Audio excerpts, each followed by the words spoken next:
Okay guys, for today's video, di ba ang dilim ko? So natin yung isang ilaw. Ayan. Madilim. Magluluto ako ng ginataang langka.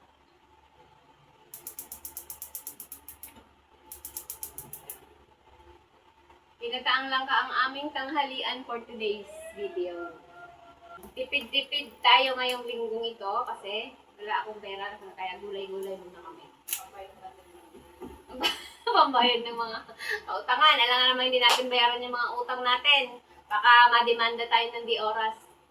Diba? So, kailangan natin magbayad. Maghanap buhay tayo at para may pambayad tayo. Naghahanap buhay tayo para may pambayad tayo sa mga utang natin.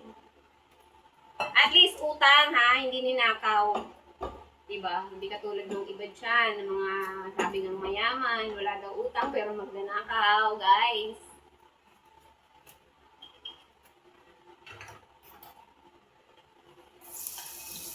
Ayan, unahin natin siyempre ang bawang. Nagigisa talaga ako pag langka. Pag ginataan, ginigisa ko talaga siya kasi ang gamit kong gata is yung instant gata siya. Yan. Kaya kailangan ko siyang lutuin sa water. Kasi pag diniretso ko naman siya lagyan ng gata, sayang yung gata. Kaya, watch and learn, guys. Nakikita nyo ba ako? Visible ba? O ano lang ako? Mukha akong anino, ha? So, ayan. Ginisa ko yung sibuyas at luya. Hindi ako naglagay ng bawang kasi ginataan naman siya. Next kong ilalagay is yung bagoong alamang kasi may tira ako doon. Nung nag-uluto ako last time ng pakbet. Kaya, ito yung ilalagay ko. Igigisa ko si siyempre. Ayun. Gisahin natin hanggang sa maluto siya. Ayan. Ito guys, tip ha. Yan lang ka. Pag binili mo siya ng, lalapit ako. Pag binili mo siya ng hiwa-hiwa na, di ba sa palengke or dyan sa tindahan sa labas. Pag binili mo siya, kailangan hugasan mo siya ng madami. Mga 4 na hugas. Kasi, pag hindi, mapait. Mapait siya kasi meron siya lang nilalagay na gamot doon sa langka para hindi siya mag-itim. Tapos, para naman siya, dahil kasi pag inan mo siya, niluto mo siya ng normal, yung lang, yung lutuin mo lang siya, matagal siya pag hindi mo siya nilagyan ng kahit anong seafoods. Hipon, alamang, crabs. Basta yan ang ilalagay din para mabilis siyang lumambot. Tips ko yon galing sa aking former boss sa kantin. Kaya, ayun, na-adapt ko naman siya. So, ngayon ginagaya ko para, hindi ako nahihirapang magpalambot ng langka. Makunat kasi yung langka pag niluto mo siya ng lumalambot naman siya pag kahit walang mga alamang o mga seafoods. Lumalambot naman siya pero medyo matagal. Unlike pag meron siyang mga seafoods na, for example, alamang, mas mabilis siyang lumambot. So, ayun. Try nyo guys kung totoo yung aking sinasabi. Ayan, to see is to believe, diba? So, ayan. Ang dami kong daldal. Diba? So, ginisa ko yung bagoong alamang. Next kong ilalagay dito is yung langka. Ayan. Langka. Lagay natin yung langka. Ang dilim guys. Hindi ko siya na Tapos, dahil instant gata nga yung gagamitin ko, lalagyan ko siya ng tubig.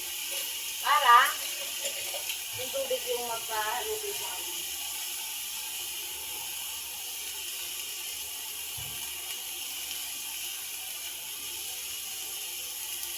Ayan. Ayan, lagyan natin siya ng tubig. Tapos, ilalagay ko na rin tong daing guys. Ayan. Pakita ko. Daing. Lalagay ko na itong daing. Daing yung sahog ko dito. Yung daing ko guys, dahil medyo matagal na nakasabit dyan sa aking tindahan, di naman siya nabibili. Nag-asin. Ginawa ko para matanggal yung asin, binabad ko siya sa tubig. Saka ko siya nilinisan ng ganun. Then, pwede na ulit siyang gamitin pang sahon. Kaysa itapon ko, sayang. Mahirap magtapon ng mga pagkain ngayon kasi mahal ang ating bilihin. Ayun. Diba? Saka natin ngayon tatakpan. Nakikita niyo ba ako? Ang dilim ko doon.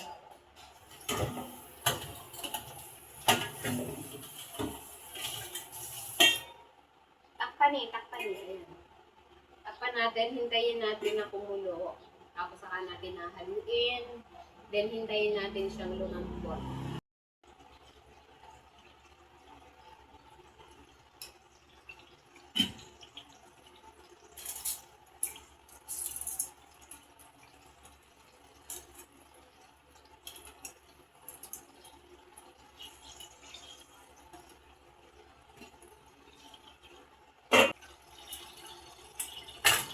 Lalagyan ko na siya ng sili. Siling green.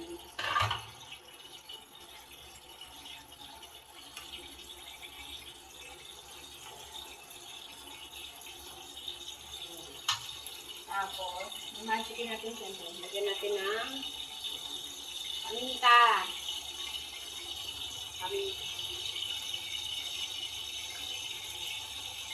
At yung ating hiwagang magic sarap.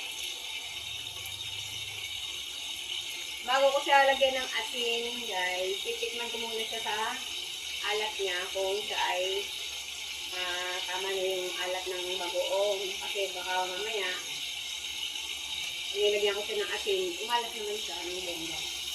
Hindi ko siya makain.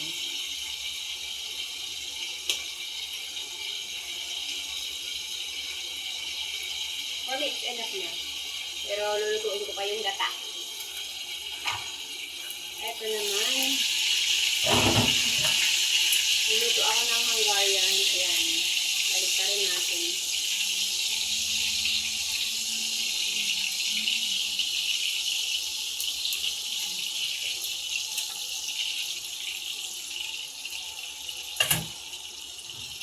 Pani. Yeah, pani magpapakain na.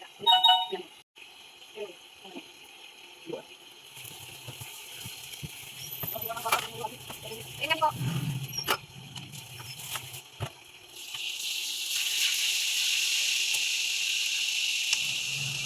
At ayun nga guys, matapos na tayong magluto, hanguin na natin yung Hungarian na yan.